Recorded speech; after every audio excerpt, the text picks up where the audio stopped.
नाज़िन वारे में 27 दिसंबर ते शहीद बेनज़ीर भुट्टो जी वरसी के मौके ते पाकिस्तान पीपल्स पार्टी तालुके वारे जे अगवाणनि पारां पंहिंजी अज़ीम कायद मोहतरमा शहीद राणी बेनज़ीर भुट्टो के लफ़्ज़नि सां भरपूर भेटा पेश कई वई आहे। वधीक तफ़सील ॾिसूं था इन रिपोर्ट में। इंता दुख जो ॾींहुं आहे छाजे करे जो हिन दुनिया जे वॾे में वॾी लीडर शहीद बेनज़ीर जो ॾींहुं आहे ऐं ख़ासि करे सिंधी क़ौम ऐं पाकिस्तान क़ौम लाइ वॾो साञो आहे। 27 दिसंबर ते हर जियाल जी विख जेका हूंदी शहीद राणी जे मज़ार ते हूंदी ऐं असांखे यकीन आहे त असांजे क़यादत जेका आहे सॼे पाकिस्तान जे वफ़ाक़ जे लीडरनि जा हिक पुरे में तोरे पर जेकॾहिं बेनज़ीर साहब जो तोरींदो त उन जो वज़न वधी वेंदो। बेनज़ीर साहब जे ख़ानदान शहीद ज़ुल्फ़कार अली ख़ान भुट्टो, शहीद बेनज़ीर राणी बेनज़ीर शहीद मीर मुर्तज़ा शहनाज जेतिरियूं हिन एशियाई खंड में भुट्टे ख़ानदान जूं कुर्बानियूं ऐं गांधी खान जूं मां सम्झां थो त सॼी दुनिया में जंहिंजी आकाए सॼी कुसी वञे पोइ बि जेको आहे हटे न। इंशाअल्लाह भरपूर नमूने हिकिड़ो दुनिया के पैगाम ॾींदासीं त असां पंहिंजी कायद सां अॼु बि मोहबत करियूं था ऐं हिकिड़ो दुनिया खे ॿुधाइणु चाहींदासीं त असां खां जेकी हिकिड़े यज़ीदनि असां खां पंहिंजी कायद खसी आहे। इंशाअल्लाह असांखे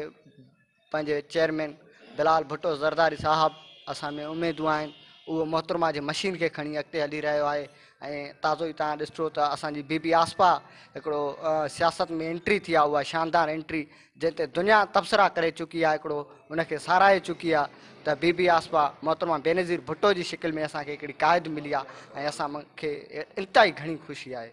बिस्मिल्लाहिर्रहमानिर्रहीम। 27 दिसंबर असां कारकुन लाइ कारो ॾींहुं आहे छो 27 दिसंबर शहीद मोहतरमा बेनज़ीर भुट्टो खे शहीद कयो वियो ऐं हिकिड़ी वॾी प्लानिंग तहत पीपल्स पार्टी खे ख़तमु करण लाइ या भुट्टो फैमिली खे ख़तमु करण लाइ मोहतरमा खे शहीद कयूं। इन खां अॻु में शहीद ज़ुल्फ़कार अली भुट्टे खे शहीद कयूं,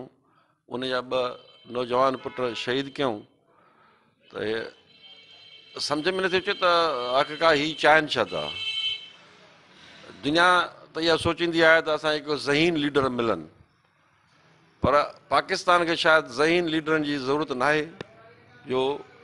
असां खां अहिड़ी लीडर खसी वई आहे जेको रुॻो न पाकिस्तान जो पर मां चवंदुमि त इस्लामी मुल्कनि जो बि हिकिड़ो नुक़सानु थियो आहे। बिल्कुलु 27 दिसंबर ते इंशाअल्लाह ताला पंहिंजी पीपल्स पार्टी जे बहादुर MPA नवाबज़ादा बुरहान ख़ान चांडियो जी अॻुवाणी में 12 खां 200 गाॾियुनि जो जेको क़ाफ़िलो हर साल जीअं निकिरंदो आहे, हिन साल बि इंशाअल्लाह ताला सुबुह जो